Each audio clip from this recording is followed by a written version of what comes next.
주여 누가복음 강해 32번째 시간 시작하도록 하겠습니다.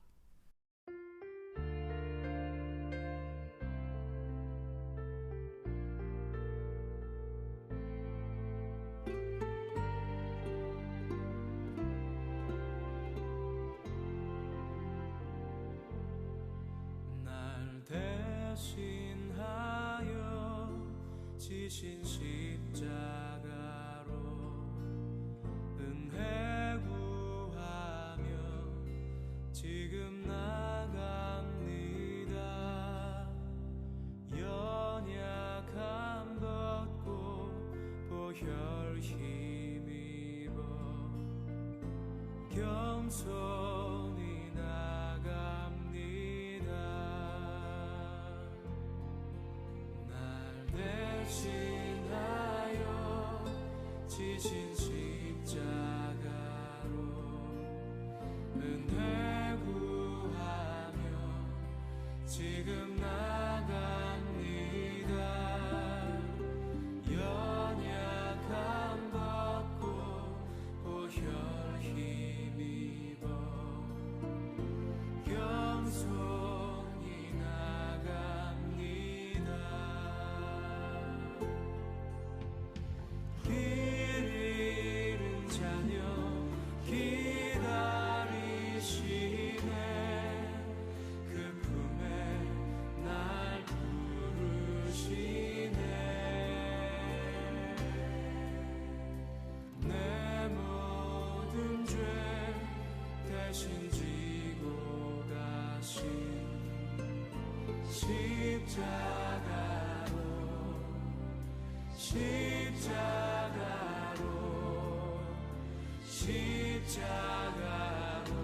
갑니다.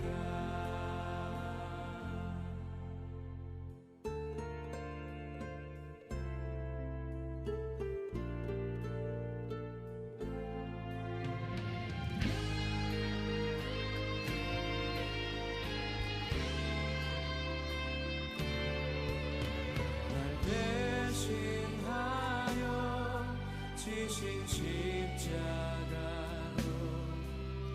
은혜 구하며 지금 나갑니다. 연약함 벗고 보혈 힘입어 겸손히 나갑니다. 길 잃은 자녀 기다리시네. 그 품에 날 부르시네. 내 모든 죄 대신 지고 가신 십자가로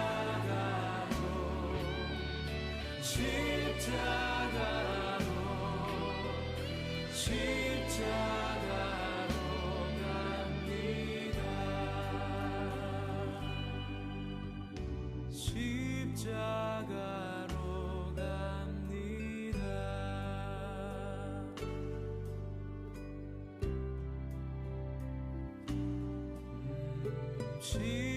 십자가로 갑니다.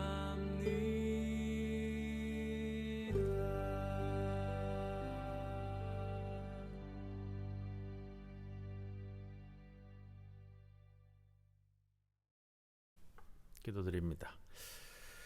모든 영광의 본체이신 거룩하신 아버지 하나님, 뜨는 해는 지되 그 떴던 곳으로 돌아가고 또한 바람은 이리 돌며 저리 돌아 그 불던 곳으로 돌아갑니다. 세상의 이치와 섭리가 아버지 하나님의 손아래 있음을 저희로 깨닫게 하시옵고 그 영혼의 본체이신 하나님을 알게 하시니 감사드립니다. 저희의 속사람은 여러 가지 생각의 꼬리로 인해 복잡하여 평안함을 잃었음을 고백합니다. 저희의 어리석은 생각과 고집스러운 교만함과 감추어진 상처로 인한 피해의식과 상대적인 박탈감에서 건져주시옵소서.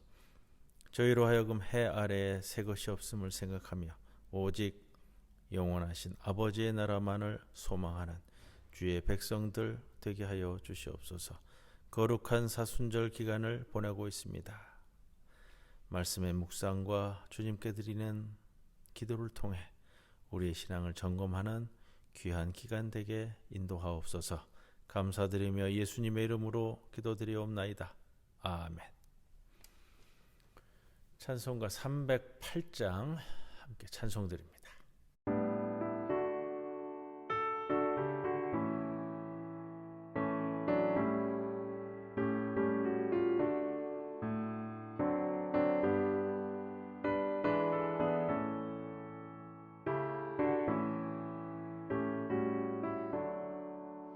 내 평생 살아온 길 뒤를 돌아보니 걸음마다 자음마다 모두 죄뿐입니다.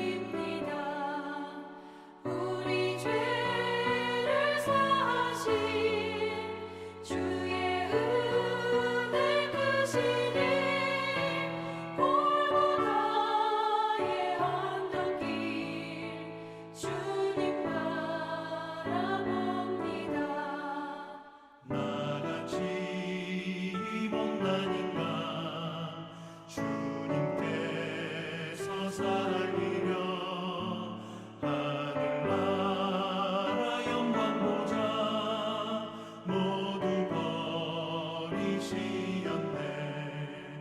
낮고 낮은 세상에 사람 형상 입으신 하나님의 큰 사랑 어디에다 견주이.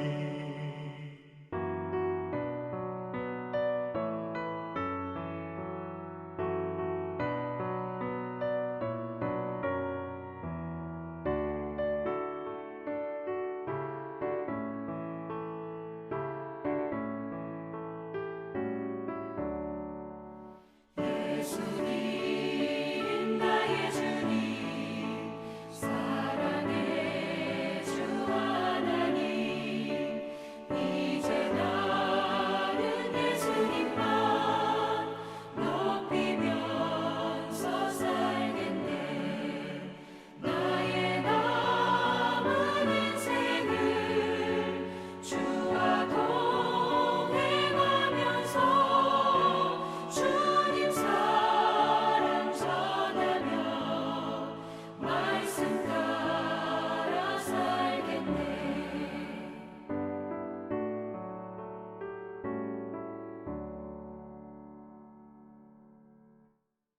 예, 오늘 누가복음 이제 32번째 시간입니다. 오늘 9장 28절에서 43절까지의 말씀인데 가운데 한번 분리해서 말씀 두 군데로 나누어서 봉독하도록 하겠습니다. 먼저 9장 28절에서부터 36절의 변모산 사건 이야기 봉독합니다. 이 말씀을 하신 후 8일쯤 되어 예수께서 베드로와 요한과 야고보를 데리고 기도하시러 산에 올라가사 기도하실 때 용모가 변화되고 그 옷이 씌어져 광채가 나더라. 문득 두 사람이 예수와 함께 말하니 이는 모세와 엘리야라. 영광 중에 나타나서 장차 예수께서 예루살렘에서 별세하실 것을 말할세.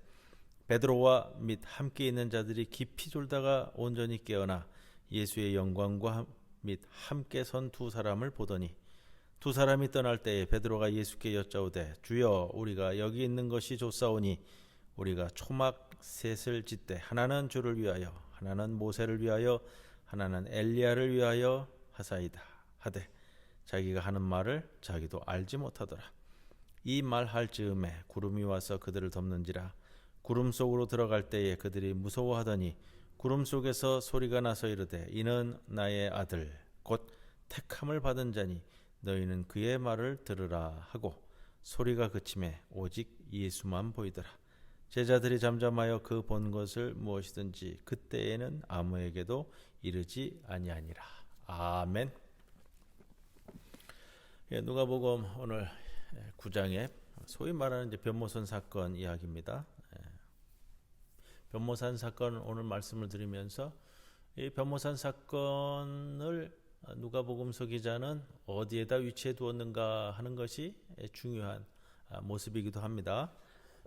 지난주 말씀에 베드로의 고백이 있었습니다. 예수는 누구인가라는 것에 대한 베드로의 고백이 있었고요. 그 다음에 이어서 있는 것이 각자 자기 십자가를 지고 따르라라는 예수님의 설교 말씀이 선포되었습니다. 그리고 오늘 변모 사건 이렇게 이어집니다. 그러면 자기 십자가를 지고 따르라, 예수의 변한 모습, 그리고 그 바로 전에 베드로의 신앙 고백, 예수님의 질문, 나를 누구라 하느냐, 내가 누구이냐, 연장선상에 서 있다라는 걸 볼 수가 있고요. 하나님의 영광, 오늘 변화산에서 이 하나님의 영광에 대한 이야기가 나오는데, 누가복음 2장 9절에 예수님 탄생의 소식을 목자들에게 전할 때 하나님의 영광이 나타났고요. 그리고 그 이후에 처음으로 오늘 본문 31절에 영광 중에 나타나서 이렇게 등장을 합니다. 그 영광은 31절에 땅에, 하늘의 영광이 아니고요, 이 땅에, 그리고 시기적으로는 32절에 밤에 이렇게 설정이 되어 있습니다. 3장 2절에 보면 하나님의 말씀이 세례 요한에게 임하는 장면이 나옵니다. 그래서 오늘 35절에 하나님의 음성이 다시 들려왔다라는 것도 볼 수가 있고요. 하나님의 아들이라는 예수님의 신분이 세 제자에게 드러나는 사건. 자, 그럼 지난주에 우리가 나눈 말씀이 있었습니다. 무리가 나를 누구라 하느냐라는 예수님의 질문에 하나님의 그리스도입니다라고 베드로가 고백을 했고, 그러면 각자 자기 십자가를 지고 나를 따르라 하고 이제 명확하게 이 변화산상에서 변모산에서 하나님의 아들이라는 것을 제자들이 듣게 되는 것, 이렇게 구성이 되어져서 흘러가고 있습니다. 자, 제자들은 예수님의 영광을 보고 예수님이 하나님의 아들임을 명확히 알게 되는 겁니다. 그러나 32절의 말씀처럼 졸다가 일어나는 제자들, 잠에 든 제자들은 예수님에 대하여 아직 올곧게 온전히 이해하지는 못하였다 볼 수가 있고요. 자기들이 한 말이 무슨 말인지도 모르더라, 이렇게 누가복음서 기자는 덧붙이고 있습니다. 제자들은 예수님의 부활 사건 이후에나 예수님을 온전히 알게 될 겁니다. 그러면 누가복음에서는 마지막 장인 24장 이후에나 이것이 이루어지게 되는 것이고요. 자, 그러한 선상에서 오늘 본문 말씀을 다룰 수 있습니다. 28절에 8일쯤 되어 오늘 본문이 그렇게 시작되는데, 마가복음은 8일이 아니라 엿새 뒤에라고 표현을 하고 있어요. 28절에 나오는 사내. 자, 28절 다시 봅니다. 이 말씀을 하신 후 8일쯤 되어 예수께서 베드로와 요한과 야고보를 데리고 기도하시러 산에 올라가셨다. 누가복음서에서도 이 산이 많이 등장을 하는데, 산은 언제나 예수님께서 기도하는 장소로 소개됩니다. 6장 12절에 이어 예수님의 두 번째 산상기도가 오늘 변화산상에서 이야기되고 있다라는 겁니다. 마지막 산상기도는 어디에 나오느냐? 감람산에서 기도하실 때, 올리브산에 계실 때 마지막 산상기도의 장소가 등장을 합니다. 예수님에게는 분명히 산이 기도만 하는 장소는 아니었을 겁니다.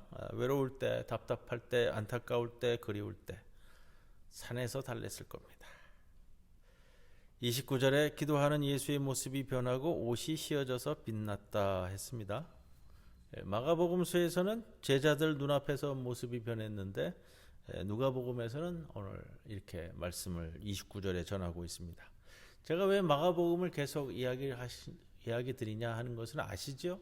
마가복음이 복음서 중에 가장 먼저 쓰여진 복음서로 이야기되어지기 때문에 마가복음서에 있는 내용을 가지고 참고로 해서 마태복음 기자, 누가복음 기자가 자신의 신학적 견해를 가지고서는 복음서를 저술을 했다라는 것은 제가 익히 말씀을 드렸고요.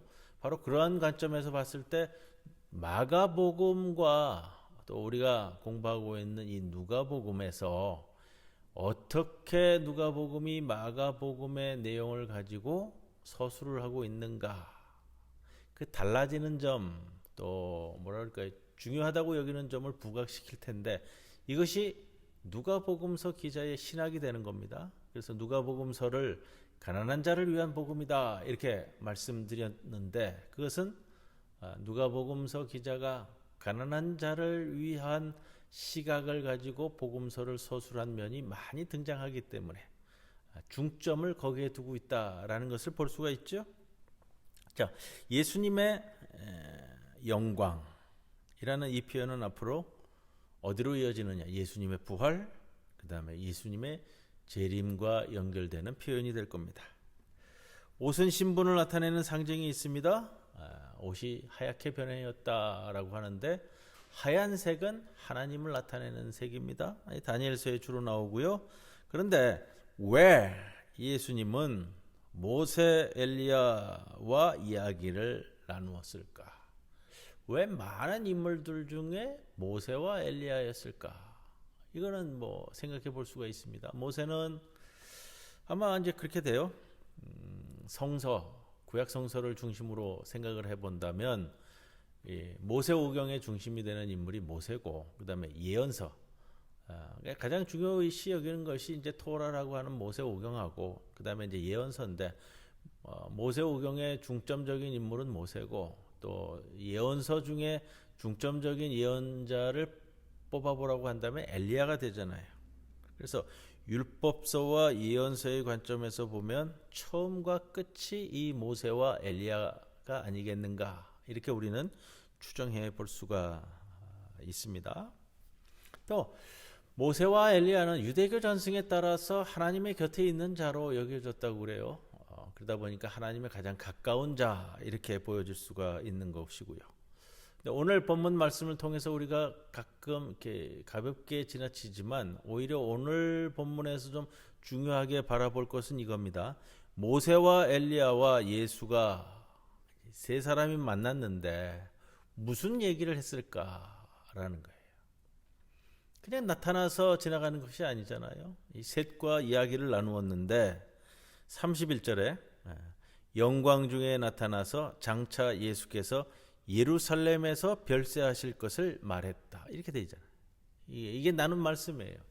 오히려 중요한 것이 여기 있다라고 볼 수가 있어요. 변모산에서 모세와 엘리야가 나왔는데 그들과 대화를 나눈 예수님의 대화 주제가 무엇이었느냐? 예루살렘에 올라가서 십자가를 지고 죽게 될 것에 대한 이야기를 나누었다.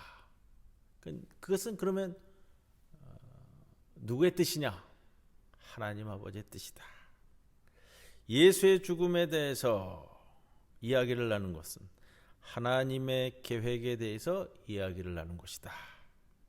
그런데 33절에 베드로가 이야기합니다. 초막셋을 지어서 여기서 사는 것이 엘리야를 위해서 하나, 모세를 위해서 하나, 주님을 위해서 하나.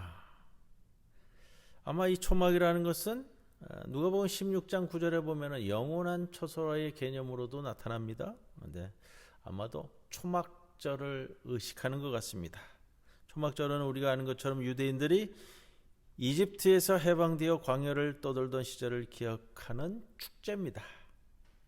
유대인들은 초막절에 일주일 동안 천막에서 생활하면서 그 당시 출애굽 때에 겪었던 그 어려움을 다시금 기억해내는 역할을 감당을 했는데, 자, 이 초막절에 초막을 짓고서 지내겠다고 하는 베드로의 의미가 무엇이었을까? 이걸 생각해 봐야 되고요. 이 제자들을 구름이 감쌉니다. 이 구름은 하나님의 거룩함을 상징하기도 하고요. 33절에 베드로가 저희가 여기서 지내면 얼마나 좋겠습니까? 라고 한 말을 앞에 모세와 엘리야와 예수님이 나눈 말씀은 이제 예루살렘에 들어가서 십자가를 지고 죽을 것이다 라는 이야기를 나누었는데, 이렇게 설정이 되는 거예요. 바로 하나님의 뜻을 어떻게 감당할 것인가에 대해서 모세와 엘리야와 예수가 이야기를 나누었는데, 제자들은 아무것도 모르고 여기가 좋사오니 초막셋을 짓겠습니다. 이것은 예수님 죽음에 대한, 예수님의 앞으로 걸어가야 할 그 길에 대해서 제자들의 집단 반발로서도 볼 수 있지 않겠는가. 물론 정확한 의미를 몰라서 이루어질 수도 있습니다만 제자들의 집단 반발, 이렇게 해석될 수도 있겠다라는 생각입니다. 베드로를 비롯한 제자들이 예루살렘으로 올라가실 예수님의 길을 반대하고 나선 모습은 아니겠느냐. 예수님이 가실 길과 제자들이 생각하는 길과 본격적으로 충돌하고 있는 장면이다. 34절 이하에 하나님이 나타나셨습니다. 구름 가운데 초막절 천막을 필요 없게 만들었고 제자들은 두려움에 떨었습니다. 그리고 하신 말씀은 너희는 그의 말을 들으라. 너희는 그의 말을 들으라. 무슨 뜻이죠? 너희들이 여기서 초막을 짓겠다라는 것 의미 없는 거다. 내 옆에 있었던 엘리야와 모세가 내려가서 너의 주님 대신 예수님과 이야기를 나눴는데 예정된 그 길, 하나님의 계획대로 그런 것을 받아들이고 그 길대로 갈 것이다. 너희는 여기서 초막을 짓고서는 머물겠다고 하는데 아니다. 너희는 그의 말을 듣고 그를 따르라. 이 말씀이죠. 그리고 하나님은 예수를 택함 받은 아들이라고 하십니다.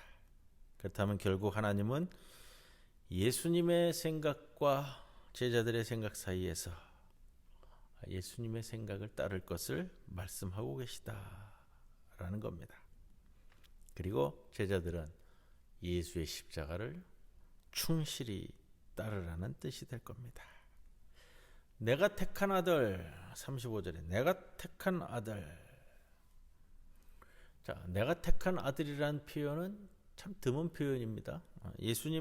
하나님의 귀한 뽑아 쓰는 사람들이 있었어요. 모세도 있었고 여호수아도 있었고 다윗도 있었고 아론도 있었는데 어느 누구도 당신의 아들이라고 부르지는 않았습니다. 또 유대교에서 하나님의 아들이라는 표현이 메시아를 가리키는 칭호가 되는 것도 아니라고 그래요. 자, 36절에서 제자들은 아무 말도 못하고 자기들이 본 것을 얼마 동안 아무에게도 말하지 않았다. 이 표현은 아마 당황했겠죠. 마가복음에는 없는 내용입니다. 제자들이 받은 충격을 잊지 않고 누가복음 기자가 서술하고 있습니다. 예수님의 변한 모습, 또 이 이야기에서 예수님의 변모 사건을 누가복음서 기자는 사실 그대로 적시하고 있는 것은 아닙니다. 그렇게 보도하는 건 아니고요. 예수가 누구인지 또 예수의 길이 어떤 길인지를 설명하는 것으로 삼고 있습니다. 순환과 죽음이 하나님의 뜻을 따르는 그 선택받은 아들의 길이라는 것에 대해서 확증적으로 표현하고자 한다라는 겁니다. 그렇게 우리 모두는 예수님을 충실히 따라야 할 겁니다. 자, 예수님의 부활 사건 못지않게 예수님의 변모 사건도 막중한 의미가 있습니다. 사제도 아니고 왕도 아닌 예수님, 예루살렘이 아니라 나사렛 출신인 예수님, 우리 하나님의 마지막 결정적 계시로 그 예수를 받아들여야 한다라는 겁니다. 아마 이 사건은 계속해서 어려움을 당하고 있었던 초대교회에는 큰 의미 있는 또 위로가 되는 말씀이 되기도 했을 겁니다. 예수님은, 왜냐하면 초대교회에 계속 어려움을 당하는 상황에서 예수님은 그래도 하나님의 아들이다 라는 것을 확고히 붙잡을 수 있는 사건과 계기가 되기 때문에 그렇습니다. 제자들은 복음서의 끝을 모릅니다. 이 말은 우리는 성서의 결말을 압니다. 예수님의 죽임에 대한 십자가의 사건도 알고 부활의 사건도 압니다. 제자들은 아직 그 내용을 모릅니다. 제자들의 초신과 언행이 우리가 볼 땐 답답하고 한심하게 보일 수도 있습니다. 그러나 놓여져 있는 처지를 우리는 복음서의 마지막까지 안다고 제자들의 처지를 모른 척하는 것보다는 그 처지를 감안하고 성서를 읽으면 그 심정이 좀 더 이해될 수 있을 것 같습니다. 자, 두 번째 사건 37절 이하의 사건을 봉독해 드립니다. 37절 이튿날 산에서 내려오시니 큰 무리가 맞을세 무리 중에 한 사람이 소리질러 이르되 선생님 청컨대 내 아들을 돌보아 주옵소서 이는 내 외아들이니이다. 귀신이 그를 잡아 갑자기 부르짖게 하고 경련을 일으켜 거품을 흘리게 하며 몹시 상하게 하고야 겨우 떠나가나이다. 당신의 제자들에게 내쫓아 주기를 구하였으나 그들이 능히 못하더이다. 예수께서 대답하여 이르시되 믿음이 없고 패역한 세대여 내가 얼마나 너희와 함께 있으며 너희에게 참으리요. 네 아들을 이리로 데리고 오라 하시니 올 때에 귀신이 그를 거꾸로 뜨리고 심한 경련을 일으키게 하는지라. 예수께서 더러운 귀신을 꾸짖으시고 아이를 낳게 하사 그 아버지에게 돌어주시니 사람들이 다 하나님의 위엄에 놀라니라. 자, 예수님의 변모 사건 곧바로 이어진 오늘 이 귀신 들린 아이를 살려달라고 하는 아버지 사건입니다. 비교가 되는 것이 있습니다. 변모 사건 이후에도 예수님의 능력과 제자들의 무능이 대비되는 모습을 보입니다. 누가복음 9장 1절에서 예수님은 12제자에게 모든 악한 귀신들, 더러운 귀신들을 제어하는 권세와 병 고치는 능력을 주셨습니다. 자, 예수님은 귀신들을 쫓아냈지만 제자들은 하지 못했다. 제자들의 무능을 통해서 예수님을 돋보이게 하려는 것은 아니고요. 제자들의 무능과 이러한 이해 부족을 오늘날의 교회 또 오늘날의 우리 그리스도인들에게 주시는 예수님의 경고의 말씀이다라는 시각에서 보아야 됩니다. 38절에 보면 자세히 소개되지 않은 한 남자가 큰 소리로 예수님께 애원했습니다. 원래 유대교 전통에서는 이러한 애원은 하나님께만 기대할 수 있는 일을 예수님에게 청했습니다. 하나밖에 없는 자식입니다. 외아들입니다. 눈시울이 적셔지는 상황입니다. 그 심정이 오죽했을까. 2000년 전 이스라엘 땅에서 자녀가 하나인 경우는 드물었을 겁니다. 하나밖에 없는 자식을 둔 아버지의 삶은 얼마나 힘들었을까. 아들이 귀신, 더러운 귀신, 악령에 사로잡혔을 뿐만 아니라 이런 사회에서조차도 그 마을 공동체에서조차도 낙인 찍혀 따돌림을 받게 되는 상황입니다. 병자는 아파서 괴롭고 소외당해서 괴롭습니다. 그 고통을 견디고 예수님에게 외친 아버지의 마음을 먼저 보아야 하고요. 그렇게 누가복음서 기자는 가난한 사람과 고통받는 사람에게 세심한 주의를 기울이고 있습니다. 제자들이 이 일을 행하지 못함으로 인해서 41절에 예수님의 질타와 불평이 이어집니다. 믿음이 없고 패역한 세대여. 제자들을 겨냥한 말씀일까? 군중들을 겨냥한 말씀일까? 아니면 오늘날 우리를 위해 하신 질타의 말씀일까? 짜증내는 듯한 예수님의 반응이 당황스러울 수도 있습니다. 그런데 왜 그러셨을까? 예수님이 이 땅에 계실 시간이 얼마 남지 않으셨기 때문일 것이다. 제자들이 이제는 예수님 없이 하나님 나라의 일을 계속 진행해야만 하는데 아직도 무능하다. 믿음이 없고 패역한 세대. 예수님의 능력을 믿지 않는 사람들에게 하는 말씀일 겁니다. 기적은 청하는 사람의 믿음에 달려 있습니다. 기적을 보고 비로소 믿음이 생기는 것이 아니라 믿음이 있어야 기적을 제대로 받아들일 수 있습니다. 예수님은 이렇게 간청하는 아버지에게 당신 탓이라고 꾸짖지 않았습니다. 당시 문화에서 귀신 들린다라는 것은 그 귀신 들린 자 본인의 탓이라고 여겨졌습니다. 그러나 예수님은 이 아비를 탓하지 않습니다. 42절에 보면 귀신을 내쫓는데 귀신을 쫓은 부분을 누가복음에서는 간단히 설명하고 있을 뿐입니다. 이렇게 표현하고 있죠. 42절에 더러운 귀신을 꾸짖으시고 아이를 낫게 하사. 더러운 귀신을 꾸짖으시고 아이를 낫게 하사. 그렇다면 이 사건, 이 이야기의 이 본질적인 면은 귀신을 쫓고 하는 것이 큰 포인트는 아니라는 걸 볼 수가 있어요. 그것이 주 포인트라면 이 부분을 장황하게 설명을 했을 거고요. 온갖 미사오고를 동원해 가지고 아름답게 표현해냈을 겁니다. 이것이 중요한 것은 아니다라는 것을 우리에게 보여주는데, 그렇기 때문에 더러운 귀신을 꾸짖으시고 아이를 낫게 하사.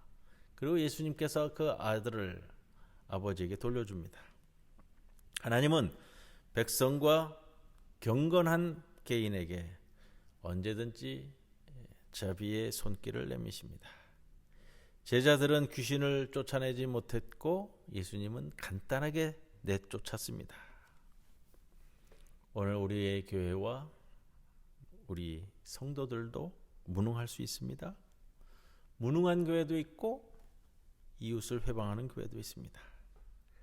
그렇게 성서를 보며 현실을 생각하고 현실을 보며 성서를 떠올리셔야만 합니다. 성서를 모르면 현실을 보는 눈에 공허함을 느끼게 됩니다. 현실을 모르면 성서는 무의미한 겁니다. 43절 마지막 절을 이 사건에서는 이렇게 표현합니다. 사람들이 다 하나님의 위엄에 놀라니라. 예수께서 능력을 나타내셨고요.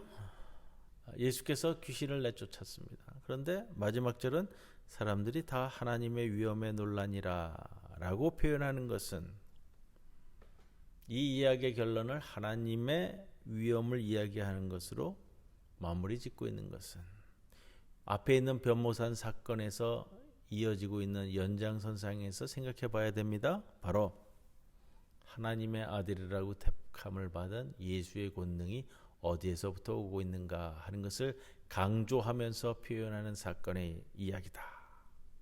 그렇기에 귀신을 쫓은 이후에 사람들이 다 하나님의 위엄에 놀라니라.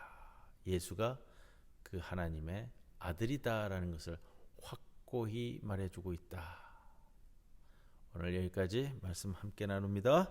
자, 찬송가 309장 함께 찬송드립니다.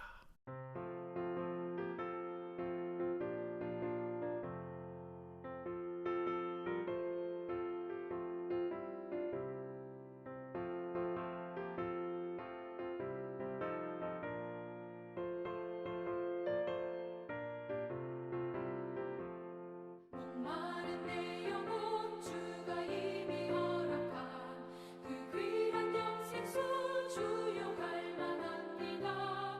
그 약속 따라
주님 가르쳐 주신 기도 함께 드린 후에 수요 성경 강의 시간 마치겠습니다.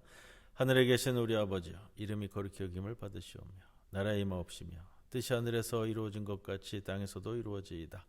오늘 우리에게 일용할 양식을 주옵시고 우리가 우리에게 죄 지은 자를 사하여 준 것 같이 우리 죄를 사하여 주옵시고 우리를 시험에 들게 하지 마시옵고 다만 악에서 구하옵소서.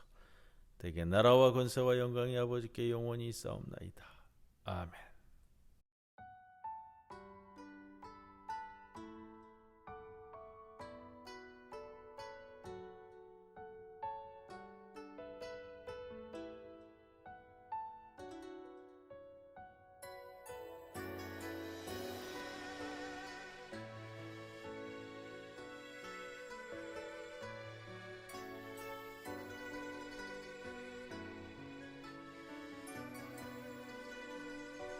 난 지극히 작은 자 죄인 중에 괴수 무익한 나 부르셔서 간절한 기대와 소망 부끄럽지 않게 십자가 전게 하셨네. 어디든지 가리라 주 위에 서라면 나는 전하리 그 십자가. 내 몸에 밴 십자가 그 보혈의 향기 온 세상 채울 때까지 살아도 주를 위해 죽어도 주를 위해 사나 죽으나 난 주의 것. 십자가의 능력 십자가의 소망 내 안에 주만 사시는 것.